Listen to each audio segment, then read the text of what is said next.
Army chief की मुद्दत मुलाजमत में इजाफा करना, एक्सटेंशन देना, ये इंतज़ामी मामलात होते हैं।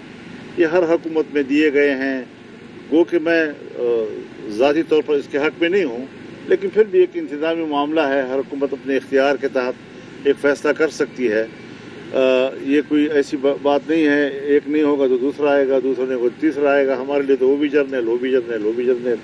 लेकिन बात बुनियादी ये है कि अपने इख्तियारात में इस कदर इजाफा करना और उसके लिए हुकूमत को प्रेशराइज करना कि आप ये कानून पास करें, यहाँ तक कि नज़र आए कि जैसे मुल्क माशाल्लाह लग रहा है, तो जिस पर शक हो जाए उसको तो आप फ़ौरन गिरफ्तार करें।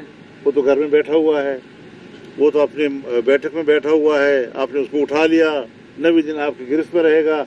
जो रोडों पे दंदना रहे हैं, जहाँ सड़कें उनके कब्जे में हैं, जहाँ देहातें उनके कब्जे में हैं, जहाँ मस्जिदों में वो रह रहे हैं, जहाँ लोगों के बैठकों में वो रह रहे हैं, जहाँ गली कूचे उनके कब्जे में हैं, वहाँ क्या तीर मारा है कि अब उसके ऊपर इख्तियारात में भी इजाफा मांग कर आप आम लोगों को, सिविलियन लोगों को शक की बुनियाद पर उन पर हाथ डालने की कोशिश कर रहे हैं।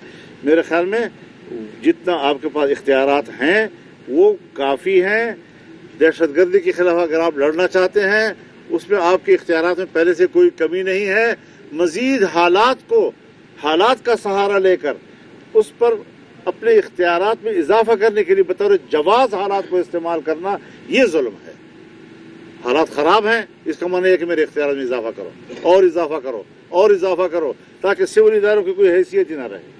तो मेरे ख्याल में हमें पाकिस्तान को एक सिविलियन स्टेट के तौर पर दुनिया में मुतारफ़ कराना है, वरना आपके किसी किस्म के पार्लिमानी फैसले को और आपकी हुकूमतों को बाहर की दुनिया में एक जमहूरी मुल्क का प्रोटोकॉल नहीं मिलेगा।